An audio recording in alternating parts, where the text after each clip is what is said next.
Bonjour à tous. Vous écoutez actuellement les prédications de l'Arche de l'Éternel à Anvers, Église de Dieu en Belgique.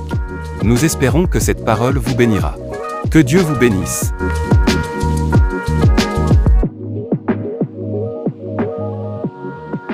Présence de Dieu. Nous sommes remplis de joie. Oh, merveilleux Seigneur. Ce dimanche, nous allons continuer encore. Nous allons continuer avec le même passage sur lequel nous nous exhortons depuis quelque temps. Faites comme si c'est la première fois que vous entendez ça. Sinon, vous n'entendrez rien. Alléluia. Évangile de Luc, chapitre 14. Et je vais vous demander de vous lever pour que nous puissions lire, que nous puissions déclarer, que nous puissions proclamer la parole du Seigneur. Matthieu chapitre 14. Matthieu. J'avais dit Luc. Non, Matthieu. Nous sommes toujours sur Matthieu, non? Ah, voilà. Matthieu chapitre 14, à partir du verset 22 jusqu'au verset 32. Allons-y. Aussitôt après, il obligea les disciples à monter dans la barque et à passer avant lui de l'autre côté pendant qu'il renverrait la foule. Quand il l'eut renvoyé, il monta sur la montagne pour prier à l'écart. Et comme le soir était venu, il était là seul. La barque déjà, au milieu de la mer, était battue par les flots, car le vent était contraire. À la 4e veille de la nuit, Jésus alla vers eux, marchant sur la mer. Quand les disciples le virent marcher sur la mer, ils furent troublés et dirent, « C'est un fantôme !» Et dans leur frayeur, ils poussèrent des cris. Jésus leur dit aussitôt, « Rassurez-vous, c'est moi, n'ayez pas peur. » Pierre lui répondit, « Seigneur, si c'est toi, ordonne que j'aille vers toi sur les eaux. » Et il dit, « Viens. » Pierre sortit de la barque et marcha sur les eaux pour aller vers Jésus. Mais, voyant que le vent était fort, il eut peur, et comme il commençait à enfoncer, il s'écria, « Seigneur, sauve-moi !» Aussitôt, Jésus étendit la main, le saisit et lui dit, « Homme de peu de foi, pourquoi as-tu douté ?» Et ils montèrent dans la barque, et le vent cessa. Dites Amen.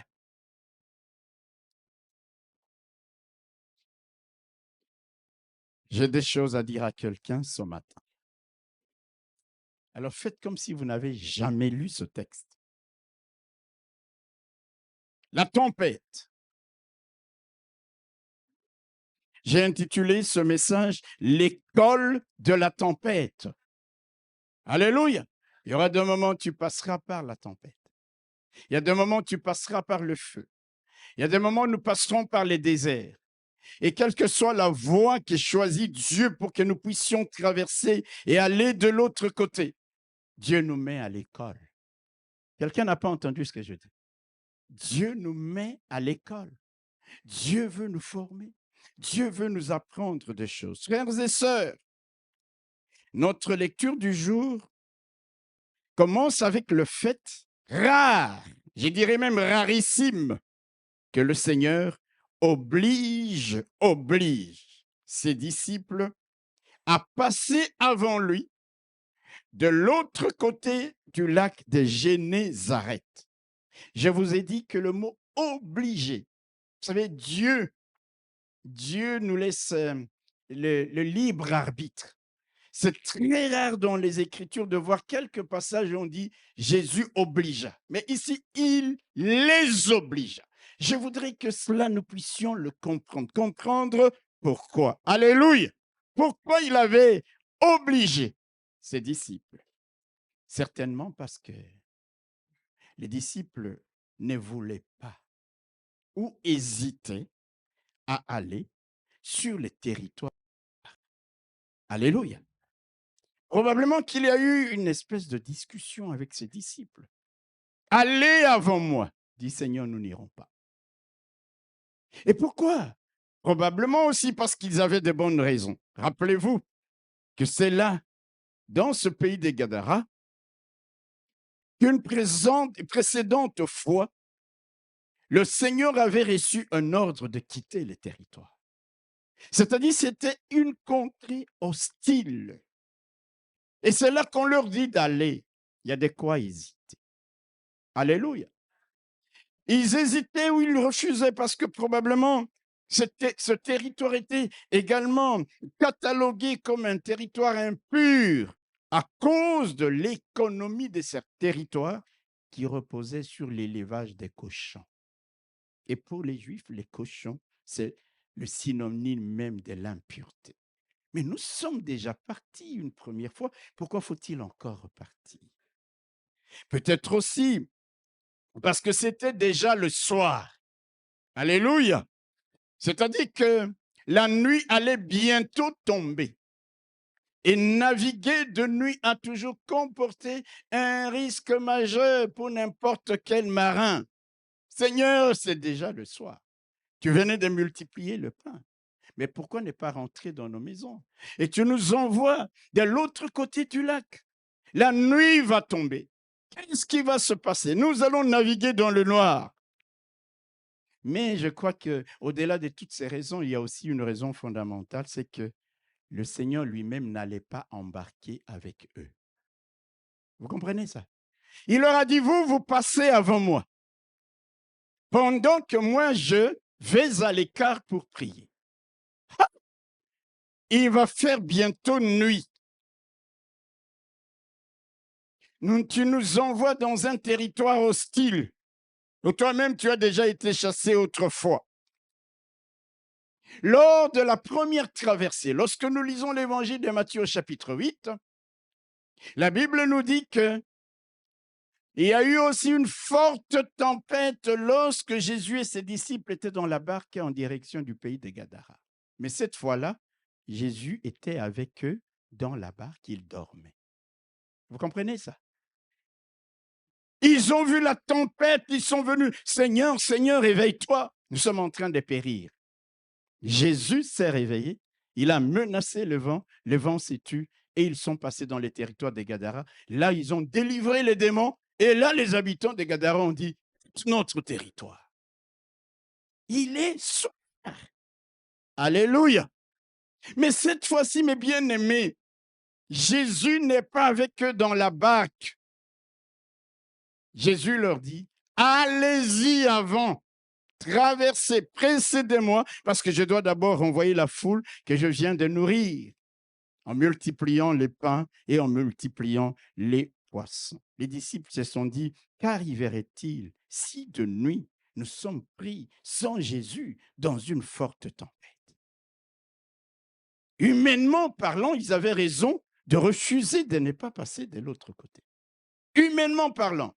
Mais Jésus va les obliger. Toutes ces raisons, alléluia, pouvaient donc les conduire les disciples à hésiter, à rechigner, de traverser les lacs.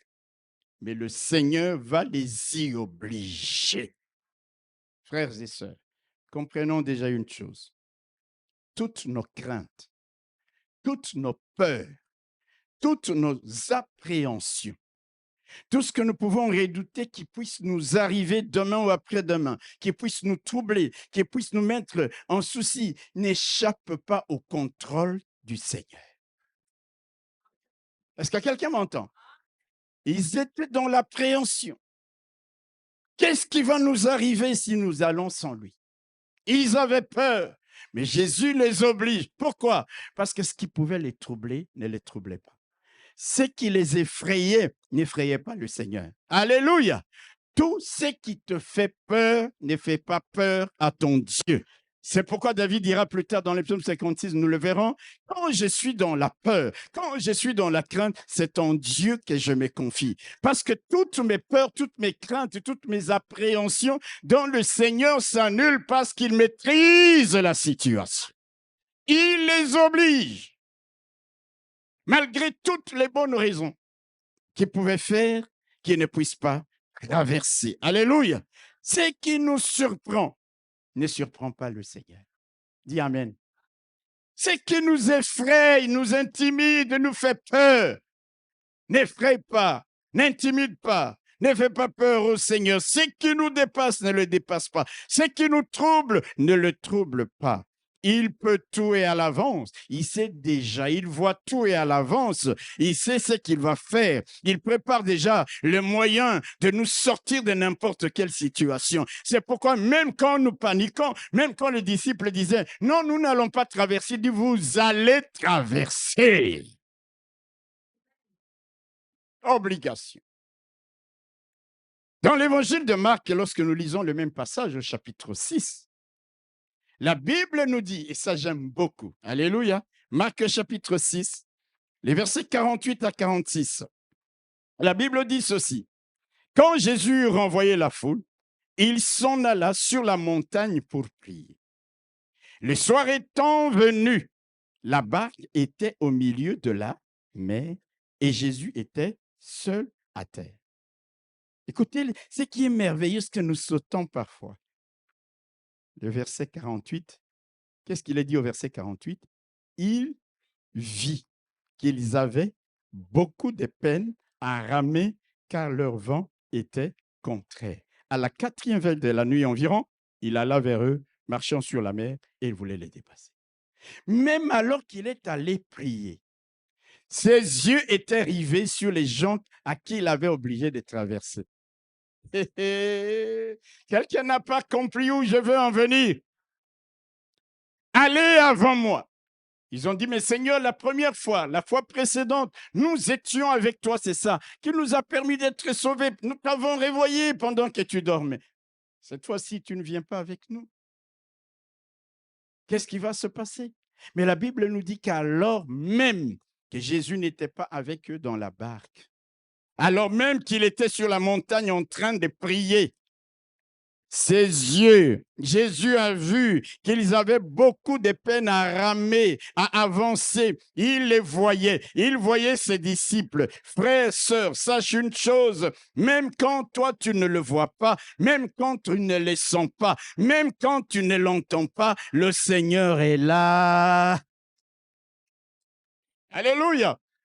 Même quand tu ne le vois pas, les yeux du Seigneur sont sur toi. Il te voit, il te connaît, il voit ton combat, il voit tes difficultés, il voit ton problème et cela ne va pas les laisser indifférents. Il y a des moments où nous nous disons, mais Seigneur, où es-tu?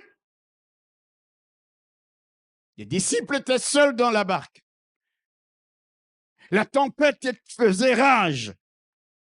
Il se référait toujours à la dernière fois. Il était là. Oh, s'il avait été là. Mais il est toujours là.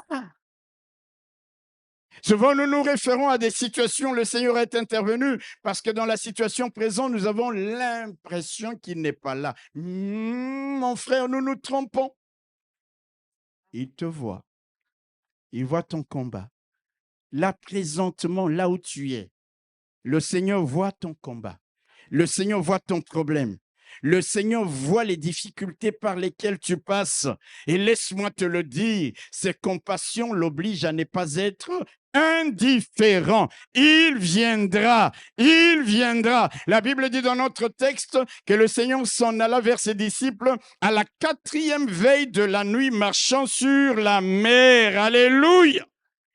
Il a vu leurs difficultés à avancer. Il a vu leurs difficultés à ramer. Il a vu la force des vents. Il a vu la force des vagues. Eux se disaient, nous sommes perdus. Eux se disaient, il n'est pas là. Mais lui les voyait. Et parce qu'il voyait, parce qu'il savait tout, parce qu'il comprenait leurs difficultés, le voilà qu'à la 4e veille de la nuit, la Bible ne dit pas la première, à la 2e, à la 3e, parce que les Juifs avaient l'habitude de diviser la nuit en 4 veilles, 1re, 2e, 3e, 4e. quatrième. Alléluia.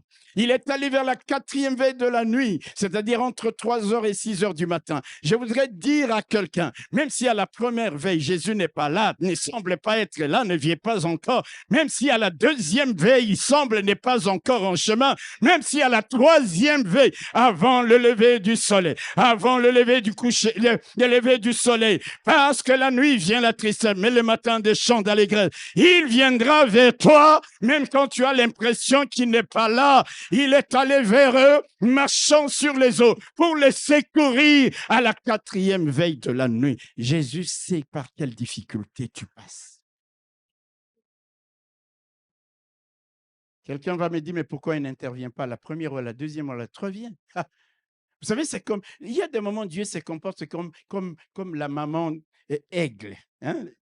Vous savez, lorsque les petits de l'aigle naissent, comment les parents leur apprennent à voler et à voler très haut. Ils montent, ils montent, ils montent, ils montent, ils les lâchent. Et les petits aiglots battent les ailes. Eh bien, ça ne fait qu'être attiré vers la terre. Et quand la maman de l'aiglon voit que ses ailes ne sont pas encore fortifiées, il pique, ramasse et remonte. Et petit à petit, l'aiglon commence à développer des ailes qui vont lui permettre de planer et de monter très haut. Il y a des moments lorsque nous passons à l'école de Dieu, il y a quelque chose que Dieu est en train de viser en chacun de nous. Je parle à quelqu'un.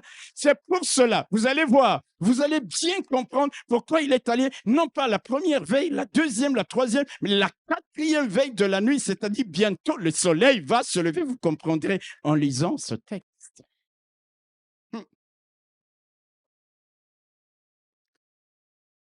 Il n'était pas avec eux, mais ses yeux étaient sur eux. Est-ce que vous ne comprenez pas que ça, c'est formidable? Vous savez, l'aiglon, il pique.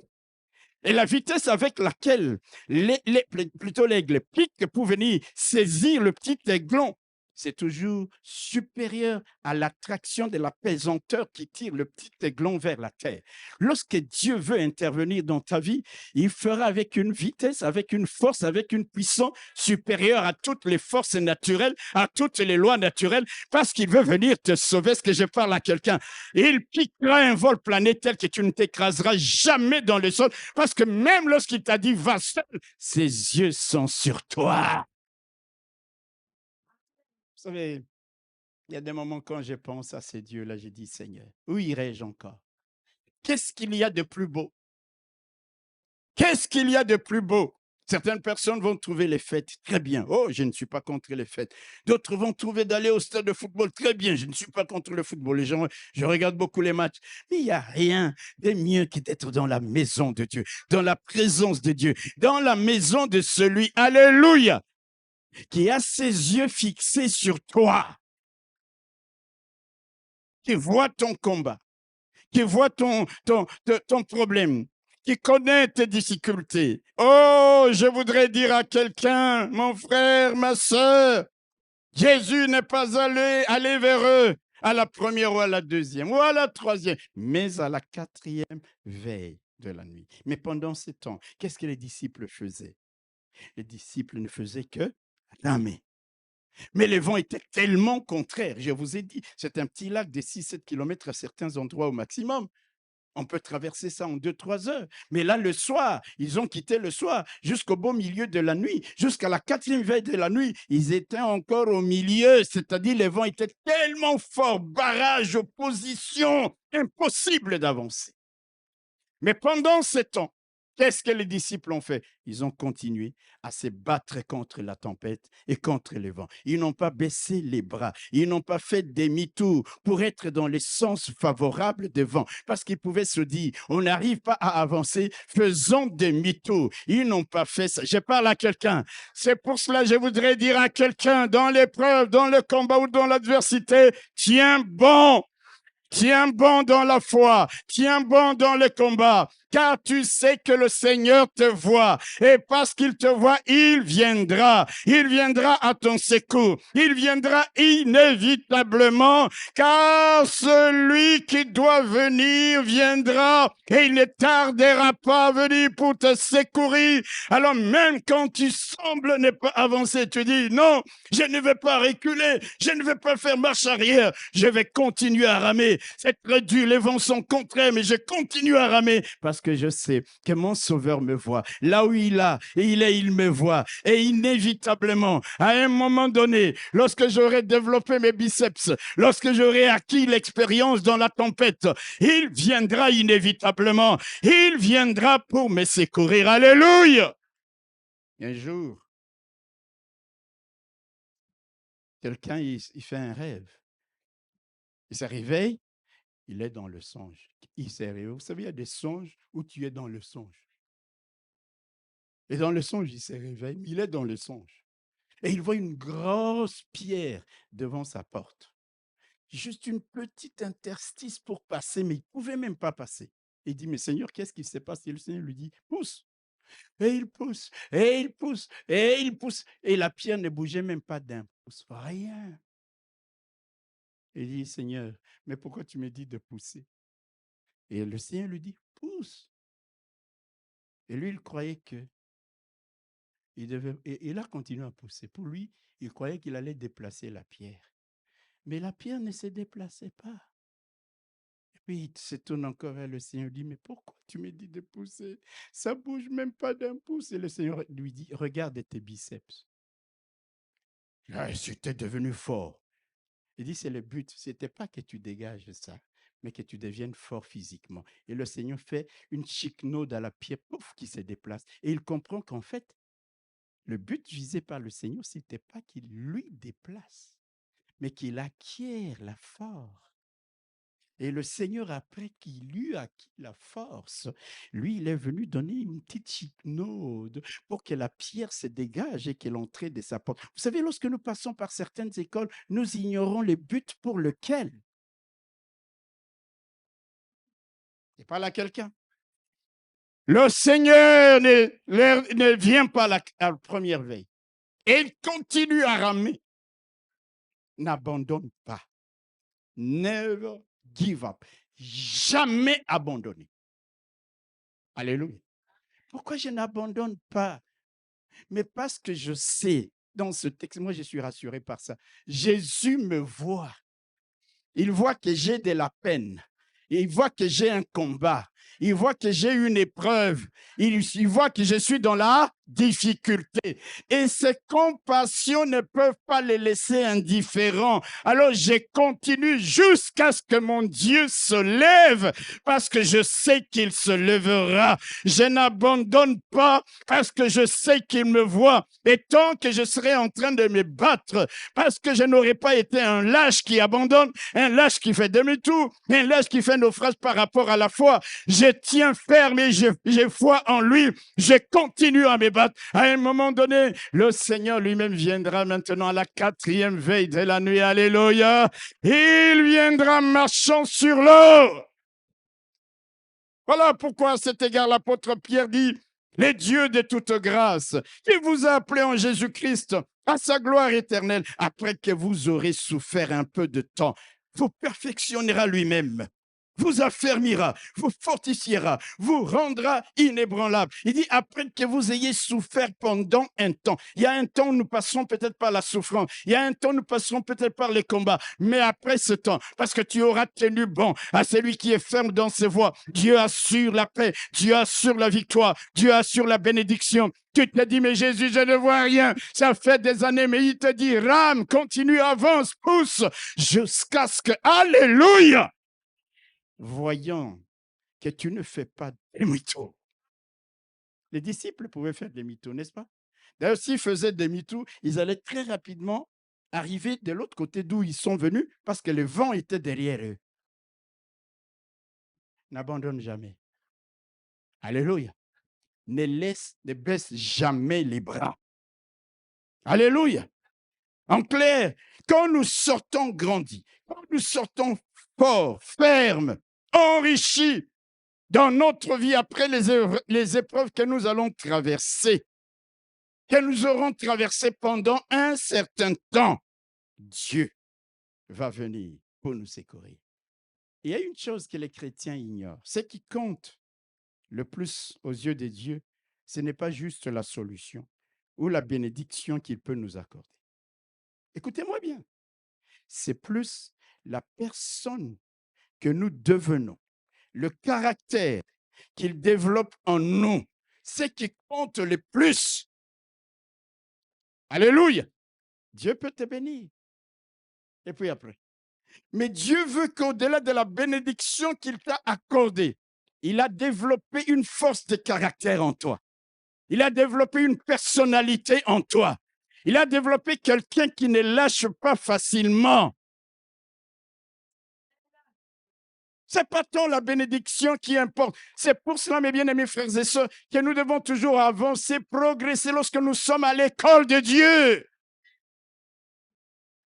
Dieu peut te bénir. Et puis après-demain, s'il y a encore une autre difficulté du même genre, tu vas baisser les bras. Mais lorsque Dieu a formé en toi l'homme qu'il veut que tu deviennes, la femme que tu veux que tu deviennes, alléluia, la bénédiction suit. Lorsqu'une autre épreuve viendra, tu dis, écoute, monsieur ou madame, les démons, les puissances des témoins qui vous avancent, vous ne me connaissez pas, parce que moi, je ne lâche pas, parce que moi, je n'abandonne pas. J'ai connu des épreuves, j'ai connu des combats au travers desquels Dieu m'a formé à la résilience, à la persévérance.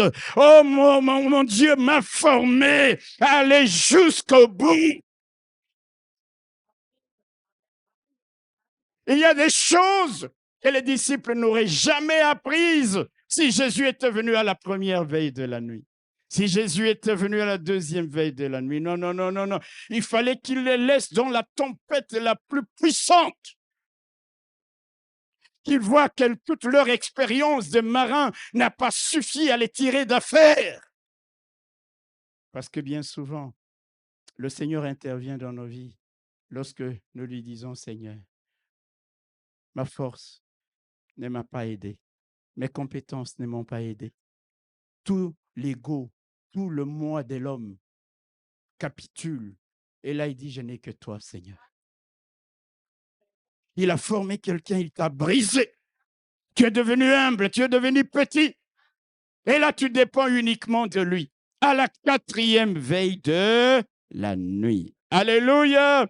Ce qui compte le plus pour Dieu, c'est la formation qu'il veut nous donner, la personnalité qu'il veut forger en chacun de nous. Et bien souvent, la personnalité, le caractère, toutes ces choses passent soit par les déserts, soit par les tempêtes de la vie, soit par les épreuves de la vie. Mais tu auras tenu bon, tu continues à ramer dans la direction que t'indique le Seigneur. Même si tu fais un mètre toutes les heures, mais tu continues à ramer.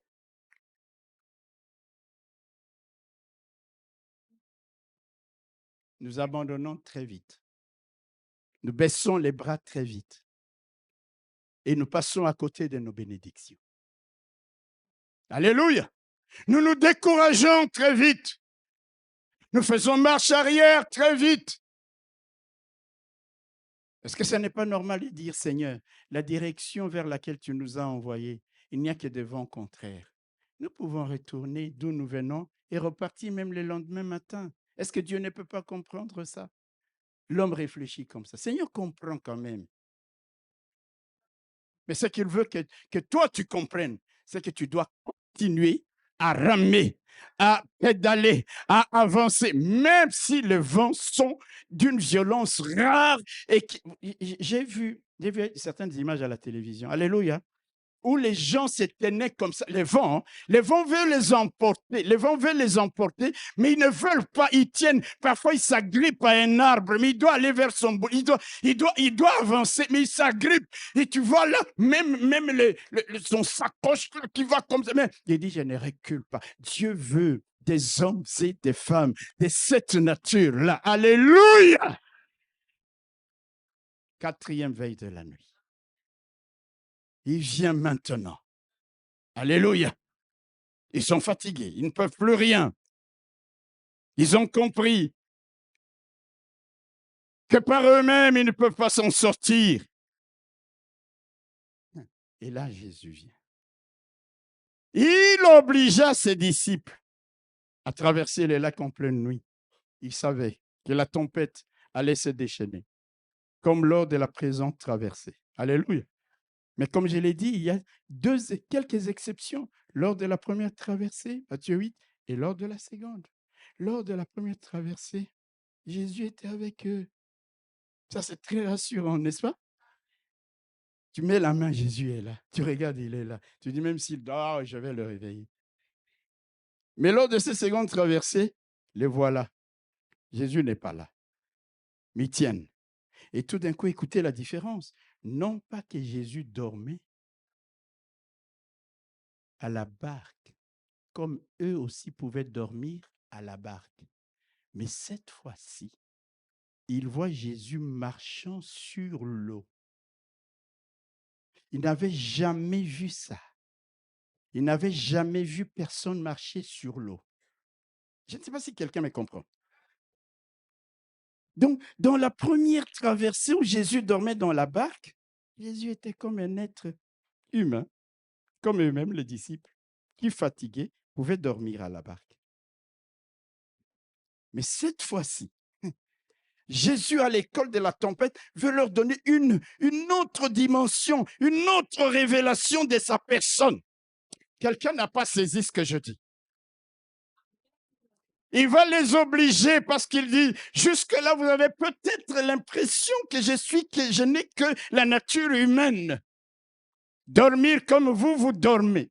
Mais il faut que vous réalisiez quelque chose que vous n'avez jamais connu. Je vous oblige à traverser parce que lors de cette traversée, il y a eu une expérience extraordinaire qui va forger votre foi, qui va former votre foi, qui va vous encourager, qui va vous donner de comprendre la révélation de ma personne, de ma personnalité, de ma divinité, de ma force et de ma puissance. Et là, il ne dort pas. Là, il vient marchant sur les eaux. Oh!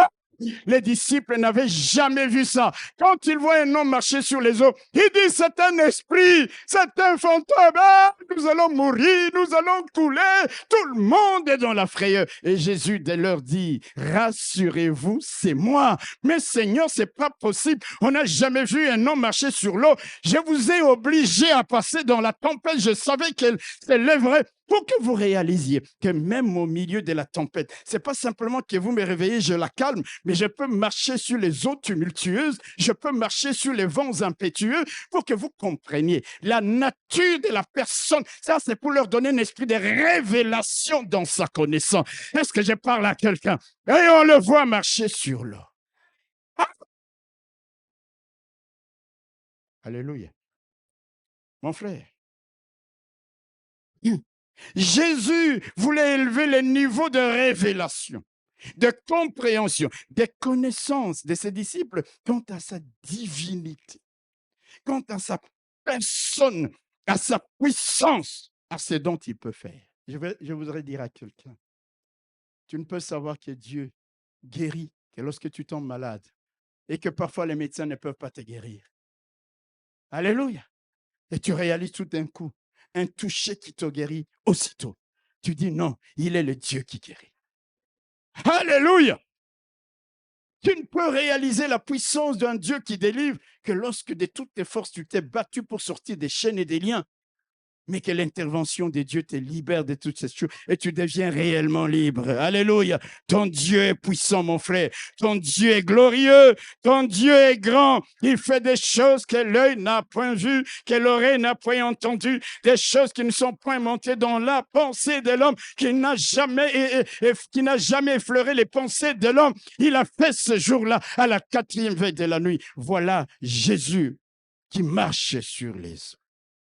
Mon frère, ma soeur, laissez-moi nous répéter une chose. Alléluia. Pour Dieu, ce qui compte le plus, ce n'est pas seulement notre délivrance. Ce n'est pas seulement nous délivrer de la tempête, de l'épreuve ou de la difficulté. Ce qui compte le plus, c'est élever notre niveau de connaissance de sa personne. c'est nous donner un niveau supérieur des révélations de sa divinité et de sa puissance. Alléluia. C'est plus les gens d'hommes, des femmes que nous devenons à la suite de ces épreuves ou de la tempête, tant au niveau de notre foi, au niveau de la révélation de sa personne, au niveau de la connaissance de sa personne. Alléluia. Tous les disciples, lors de la première traversée, Jésus dormait, n'est-ce pas? La tempête était tellement forte, ils sont venus. Seigneur, Seigneur, réveille-toi. Ne t'inquiète pas de ce que nous périssons. Matthieu chapitre 8, vous pouvez le lire. Alléluia. Je crois que quelqu'un comprend ce que je dis. Matthieu chapitre 8, le verset 25. Les disciples s'étant approchés le réveillèrent et dirent, Seigneur, sauve-nous, nous périssons. Sauve-nous. Mais cette fois-ci, amen, vous n'allez pas le réveiller parce qu'il n'est pas à côté de vous. Il est en train de marcher sur les eaux. Amen. Et là, il y a un homme qui s'appelle Pierre. Alléluia. Pierre sait que Jésus peut calmer le vent. Parce qu'il l'avait déjà fait. Amen. Quand ils avaient réveillé Jésus, la Bible nous dit, s'étant réveillé, alléluia, Jésus a calmé le vent, il a calmé la mer. Pierre, c'est ça. On se retrouve dans la même situation, mais cette fois-ci, Jésus marche sur l'eau. Pierre, il dit, waouh, quelle belle occasion. Je ne veux pas rester au niveau de le réveiller et de rester dans la barque. Je vais monter de niveau, vivre quelque chose de totalement différent. Quelqu'un n'a pas saisi ce que je dis. Pierre, il dit non, non, non, non, non. Lui dit, Seigneur, calme la mer. Il va calmer. Seigneur, calme les vents. Il va calmer. Moi, cette expérience-là, je l'ai déjà vécue. Je veux plus. Quelqu'un veut plus? Yeah, yeah, yeah, yeah. Alors tu es comme Pierre. Il dit, je veux plus. Seigneur, ce n'est pas juste que tu calmes la mer. Ça ne m'intéresse pas. Ça, tu l'as déjà fait. J'en ai été témoin lors de la première traversée. Mais maintenant, je te vois marchant sur l'eau. Moi, je veux plus. Alléluia. Est-ce que quelqu'un comprend ça? Alors cet homme, convaincu que celui qui avait calmé la tempête précédente et qui maintenant marchait sur l'eau, convaincu que cet homme est capable de le faire marcher lui aussi sur l'eau. Il dit, je veux une autre expérience. Alors, tous les disciples se taisent, mais Pierre se lève et dit, Seigneur, si c'est toi, ordonne que moi aussi, je vienne vers toi en marchant sur l'eau. Mon Dieu, quelle demande! Quelle demande! Il faut avoir un niveau de foi plus élevé. J'imagine que lorsque Pierre devait sortir de la barque, même certains le retenaient. Pierre, arrête! Mais il dit, laissez-moi. Si c'est toi, ordonne que je vienne vers toi. Et Jésus lui dit, viens. Pierre sort de la barque et lui aussi, il commence à marcher comme son Seigneur.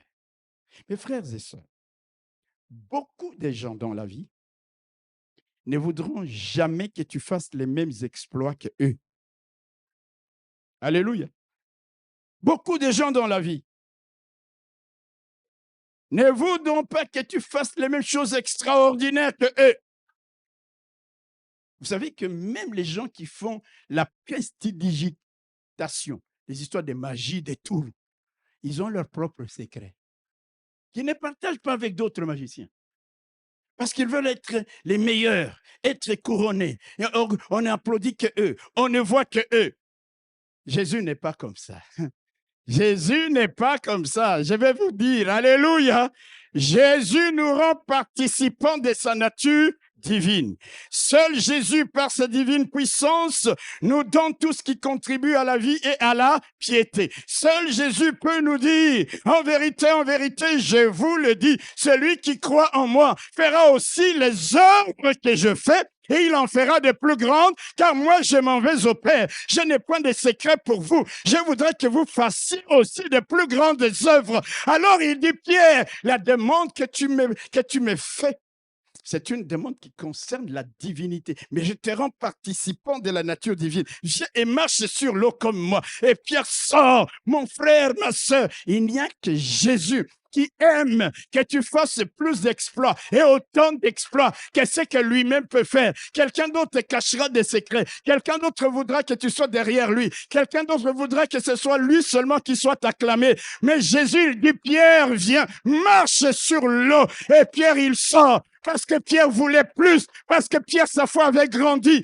L'expérience de le réveiller ne suffisait plus. Il fallait un plus, il fallait un autre niveau. Je suis venu parler à quelqu'un qui veut d'un autre niveau dans sa vie avec le Seigneur. Je suis venu réveiller la foi de quelqu'un qui ne veut plus se contenter des miracles, simplement de réveiller le Seigneur, mais qui veut monter à un autre niveau, qui va monter à un autre niveau. Un niveau, ce sont les dieux. Un niveau, ce sont les dieux. Et parce qu'ils ont la nature de Dieu, parce qu'ils sont devenus participants de la nature de Dieu, ils peuvent faire des plus grandes choses que le Seigneur lui-même les a faites, parce que ton Dieu n'a pas de secret pour toi. Il t'a donné le pouvoir de marcher sur les serpents et les scorpions. Il t'a dit, viens, sors de la barque et marche. Il t'a dit, vous marcherez sur les serpents et les scorpions et sur toute la puissance de l'ennemi. Qu'est-ce que tu fais de cela? Lors de la première expérience, Seigneur, réveille-toi. Seigneur se réveille. Cette fois-ci, il faut parfois, la vie chrétienne, c'est parfois de l'audace. Je parle à quelqu'un. Il y a des moments où tu dis, Seigneur, je suis fatigué. Oh, il n'y a pas de petits et de grands miracles, mais quand même, en termes humains, Seigneur, amène-moi à un autre niveau. Seigneur, si c'est toi. Mais vous voyez, cette histoire ne s'est passée que vers la 4e veille de la... Si c'est toi, ordonne. Ordonne que je vienne vers toi. Pierre ne dit pas ordonne-moi. Pierre était déjà disposé. Vous croyez qu'il disait ordonne, il disait à Jésus d'ordonner quoi et à qui? Il disait à Jésus d'ordonner à la mer de le porter. Il n'a pas dit ordonne-moi de venir, il a dit ordonne. Si c'est au vent, si c'est à la mer, mais ordonne. Alléluia. Ordonne. Il dit ordonne seulement.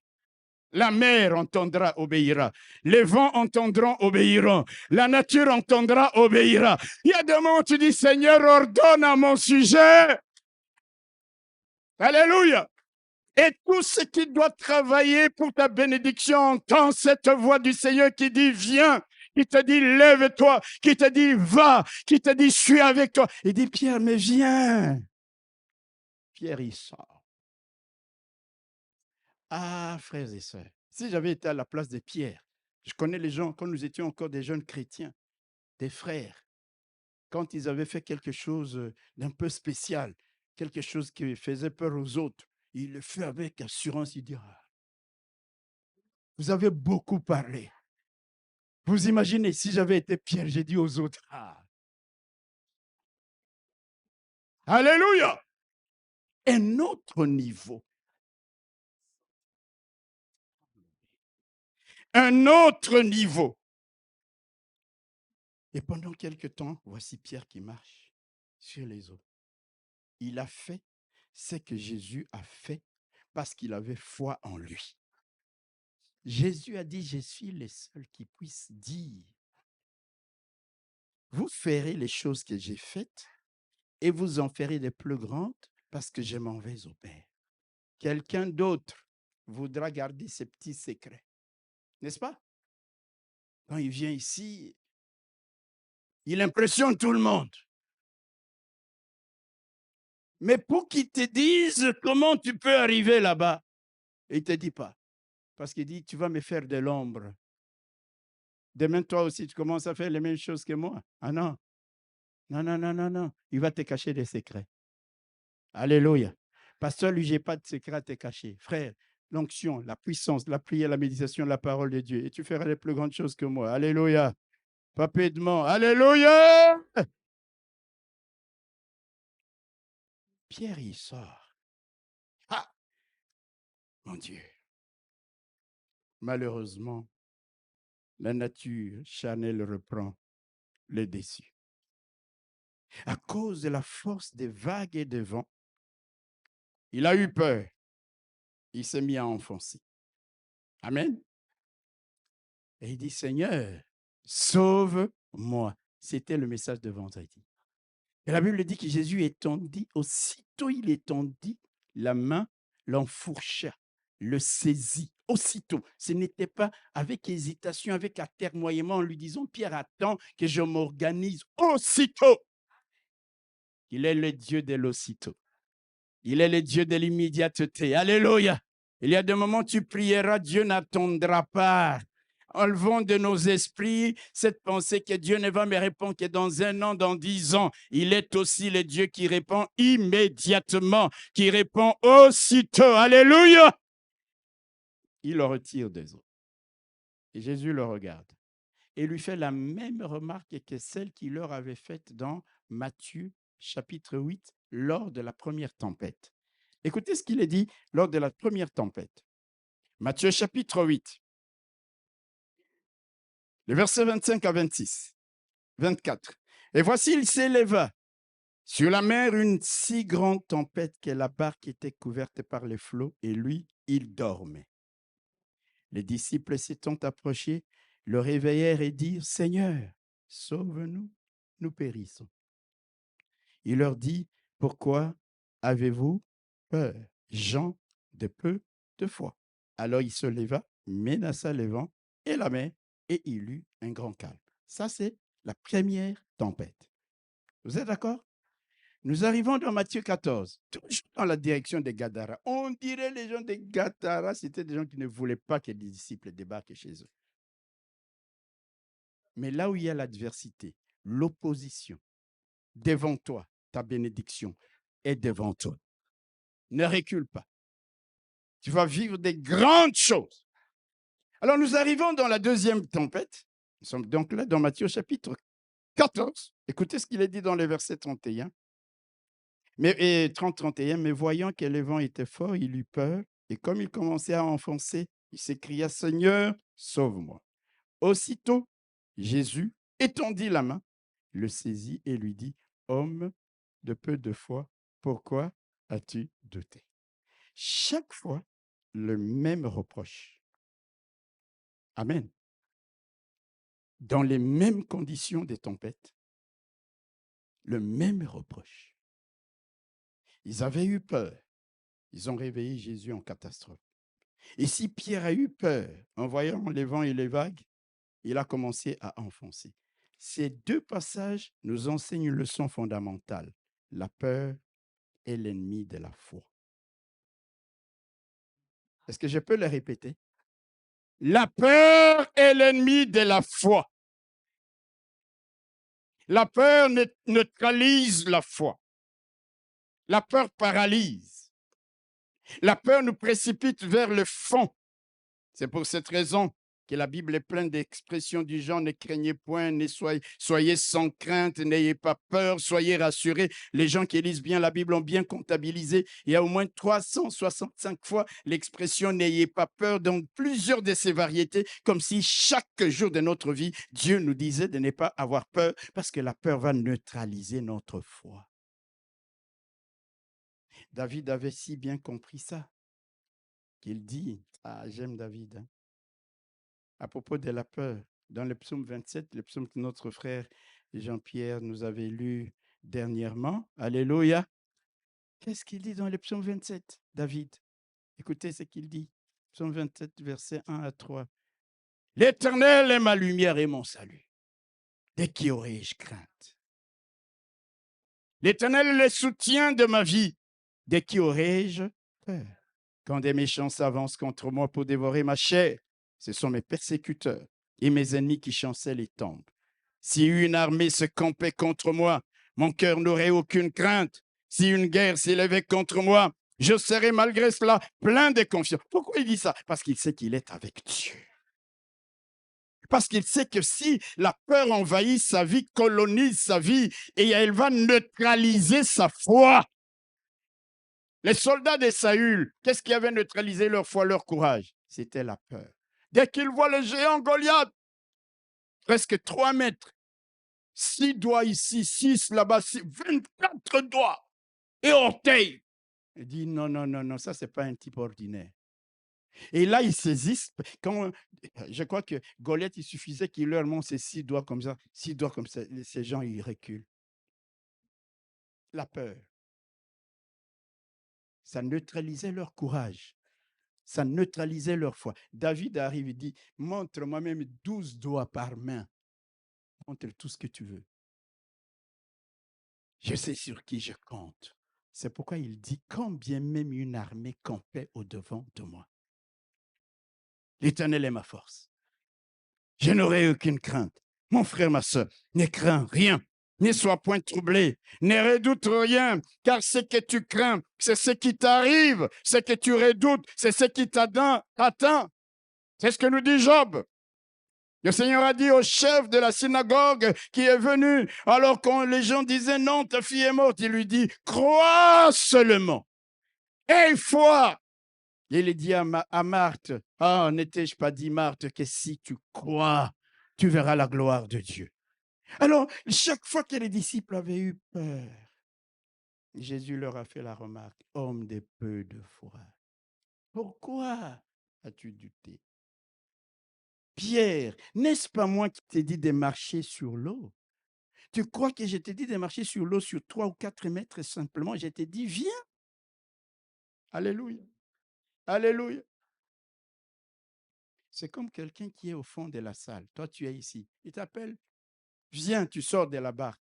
Et tu marches, tu arrives au niveau des paniers ici et tu commences à te dire, est-ce que je dois continuer? Mais il t'a dit, viens, il ne t'a pas dit, fais 3 mètres. Alléluia. Il ne t'a pas dit s'il y a le vent, s'il y a la mer. Non. Il dit, viens. La réponse du Seigneur était claire. Viens. Tant que tu continues à venir vers moi, la tempête est là, les vents sont là. Viens. Mais Pierre, voyant la force des vents et des tempêtes, il dit non. C'est-à-dire, Seigneur, ces vents et ces tempêtes-là, c'est plus que ce que tu m'as dit là. Vous croyez vraiment? Nous croyons parfois que les situations peuvent annuler la parole que le Seigneur a déclarée sur nous. Est-ce que tu comprends ça? Si tu as reçu une parole de la part du Seigneur, les situations ne peuvent pas l'annuler. Alléluia! Ni la mort, ni la vie, ni les anges, ni les démons ne peuvent annuler la parole que le Seigneur t'a donnée. Rien. Viens. Tu viens, la tempête vient te secouer, même tu tombes, tu te lèves. Tu as dit, viens, tu avances. C'est pourquoi il leur a dit, homme de peu de foi, Pierre, mais pourquoi tu as douté? Mais malgré cela, il comprend que la foi de Pierre doit continuer encore à grandir. Il le saisit par la main. Alléluia. Mais j'aime Pierre parce que parfois c'était un homme de contradiction. Les mêmes Pierre qui laisse ses amis dans la barque, il sort, il marche sur l'eau. C'est encore le même Pierre quelques temps après qui va douter de la parole qu'il a reçue du Seigneur. Lui qui a dit non, je veux plus, parce que la première fois, Seigneur, on t'avait réveillé, tu étais dans la barque, tu t'es réveillé, tu as calmé. Mais maintenant, je te vois marchant sur l'eau. Moi aussi, je veux marcher sur l'eau. Est-ce que quelqu'un veut vraiment marcher sur l'eau? Ah, alléluia. Marcher sur l'eau, c'est faire des choses extraordinaires qui défient les lois physiques, qui défient les lois chimiques, qui défient les lois de la densité. Il n'y a rien. C'est-à-dire que tu marches sur l'eau. Mais pour sortir, pour marcher sur lui, il faut sortir de sa zone de confort. Les disciples étaient dans la barque. La barque, c'était la zone de confort. Il y avait encore un peu plus de sécurité là-bas. Il faut la foi. À 4 heures du matin, tu sors de la barque pour marcher sur l'eau alors que la mer est agitée, les vents sont violents. Frère, Nous lisons et nous disons, Pierre a marché sur l'eau. Jésus, il a marché sur l'eau. Et toi, moi aussi, je vais... Attends. Alléluia. Il faut arriver à comprendre qui est Jésus. Pierre, il dit non, cet homme, je l'ai vu dire à la mer, tais-toi. Maintenant, je le vois marcher sur l'eau. Je veux marcher comme lui sur l'eau. Seigneur, si c'est toi, ordonne. Pas ordonne-moi, hein, je vous ai dit. Ordonne. À qui tu veux ordonner. De toute façon, même si tu ne cites pas le nom de quelqu'un, celui qui sait qu'il va être contre mon projet de marcher sur entendra. Alléluia. Et dit, viens. Viens, ces mots-là englobent tout. C'est dit, toi qui voulais t'opposer, tu as entendu, il a dit, viens, tu te tais. Toi qui voulais, tu te tais, il a dit, viens. Et Pierre, il sort. Il veut plus. Il veut plus. Il n'y a pas là quelqu'un? Alléluia. Il veut quoi? Il veut plus. Et il a marché. N'est-ce pas merveilleux? N'est-ce pas merveilleux? Lorsque notre Dieu nous dit, celui qui croit en moi fera de plus grandes choses encore. Je ne sais pas qu'est-ce que je ferai un jour dans ma vie qui soit supérieur à ce que le Seigneur a fait. Mais je me prépare à faire ça un jour. Je dis, Seigneur, je ne sais pas, mais la situation se présentera parce que je veux faire plus. C'est ta parole. Pierre a marché sur l'eau. Ah. 4e veille de la nuit. Ne sois pas dans la peur. Amen. OK. Aujourd'hui, j'ai dit, je vais être un peu plus court. Je n'ai pas dit, parce que quand je dis, on dit, ah, c'est bien. Non. Je ne dirai plus. Je vais seulement m'arrêter. Il y a une chose que je voudrais dire avant de finir. L'école de la tempête. Alléluia. Regardez avec moi notre texte, les versets 31 et 32.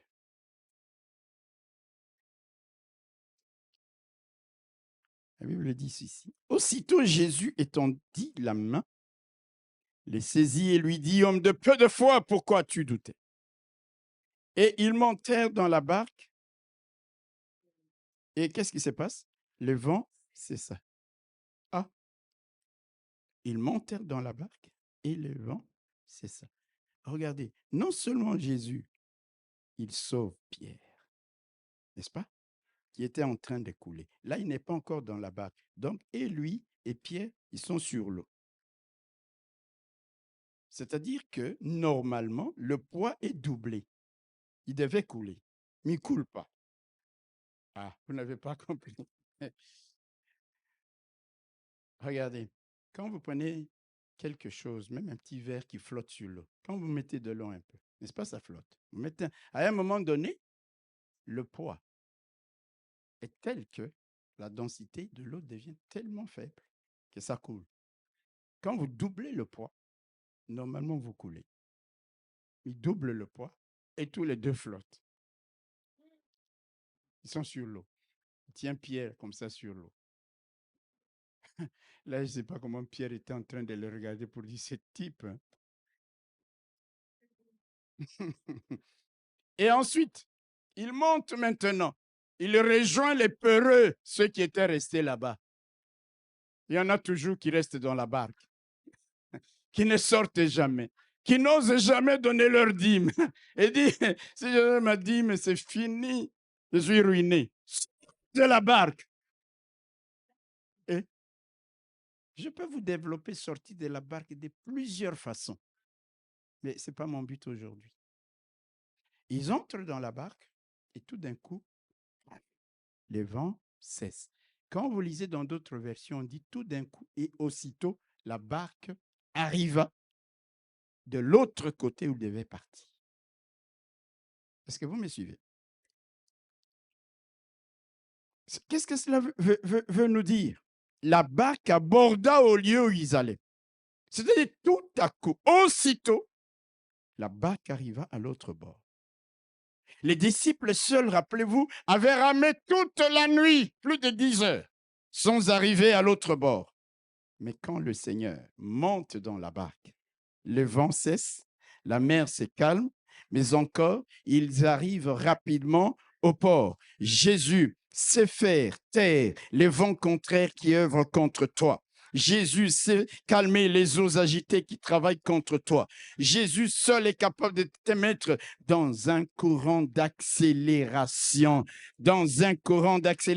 qui te fera oublier toutes les années où tu as galéré, où tu as ramé, où tu as déployé tant d'efforts sans parvenir au résultat escompté. Lorsqu'il vient, alléluia, lui seul peut les faire. Lui seul peut te faire récupérer le temps perdu. Lui seul peut te faire gagner du temps. Lui seul peut abréger les temps longs. Lui seul peut récompenser les efforts qui ont paru vains pendant des années et des années. Mais il monte dans la barque. Les vents cessent. Pierre est sauvé. La barque accoste de l'autre côté. Si tu le crois, si tu crois que Jésus est capable d'agir de la même manière dans ta vie, offre-lui une offrande d'acclamation. Offre-lui des cris de joie. Puisse des cris de joie.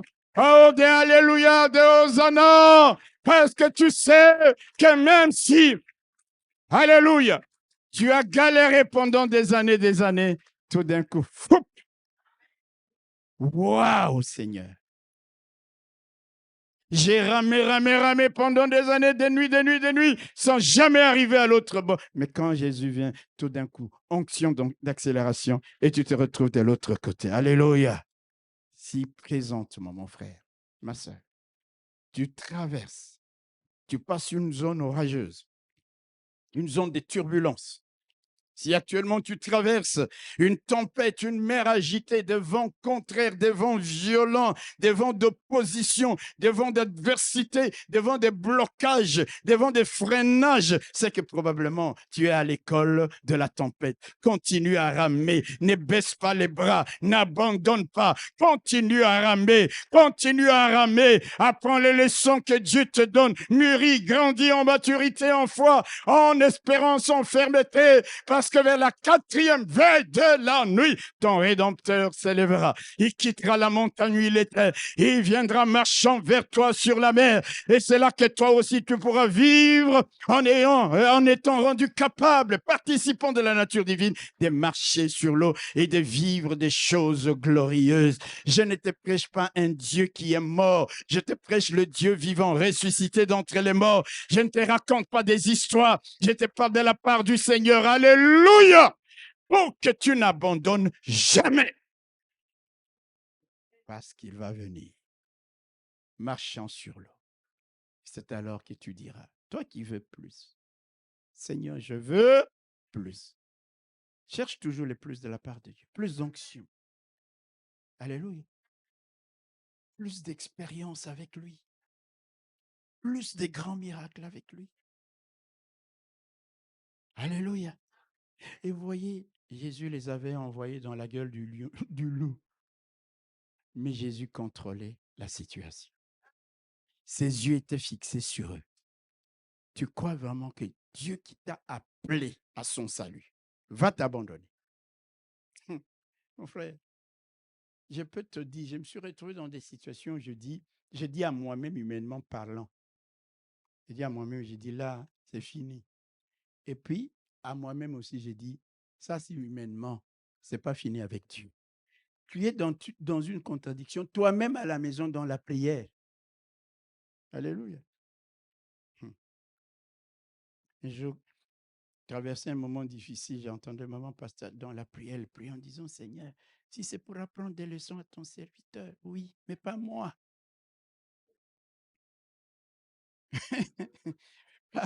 pas à moi. Il ne faut pas lui dire. Hein. Ça, c'est des secrets entre vous et moi, parce qu'il y en a qui vont me trahir. Moi, j'entends ça. Ah! Dis pas moi. Alléluia. Je dis, mais c'est à chacun de nous.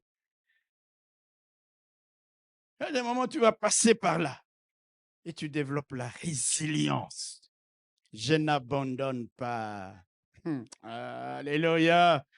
et à celui qui est ferme dans ses voies. Le Seigneur vient maintenant. C'est ce que Job dit, mon Rédempteur s'élèvera le dernier.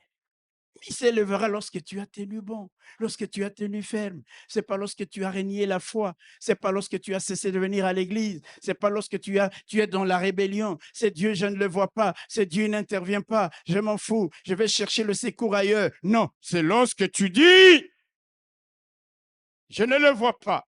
Je ne l'entends pas. Je ne le sens pas. Mais je sais qu'il est là. Je sais que ses regards sont fixés sur moi. Et parce qu'il me voit, parce qu'il voit la difficulté que j'ai avancée, mon Rédempteur s'élèvera et il viendra. Et aussitôt, il me sauvera, il me tirera des eaux. Et aussitôt, il abrégera le temps, il me propulsera dans une onction d'accélération. Et très bientôt, il me fera parvenir de l'autre côté où je vais vivre.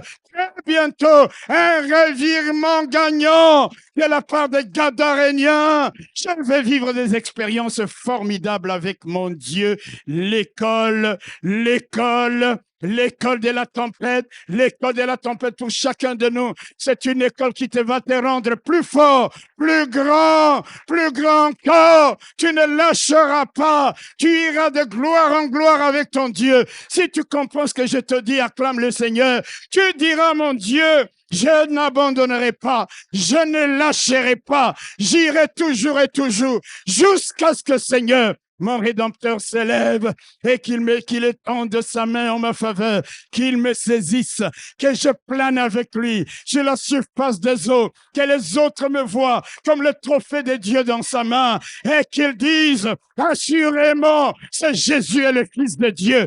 Assurément, cet homme est le Fils de Dieu. Il défie les lois de la pesanteur. Il défie les lois naturelles. Les vents contraires se changent en vents favorables. La lenteur se change en accélération. Parce que le Seigneur est entré dans la danse, dans l'équation. Mon frère, ma sœur, je te dis, alléluia! Alléluia! Tu vivras de grandes choses que ton œil n'a point vu, que tes yeux n'ont pas vu, ton oreille n'a pas entendu. Crois au Seigneur, crois en Jésus. Il interviendra puissamment de la manière la plus glorieuse et tu reconnaîtras qu'il est le Fils de Dieu, qu'il est le Roi des rois, qu'il est le Seigneur des seigneurs. Tout pouvoir lui a été donné dans les cieux, sur la terre, sur les eaux, dans les airs. Tout pouvoir lui a été donné. Acclamons le Seigneur, acclamons le Seigneur, acclame le Seigneur, bénis le Seigneur. Il est ton Dieu. Il ne t'abandonnera point. Il ne te délaissera point. Alléluia.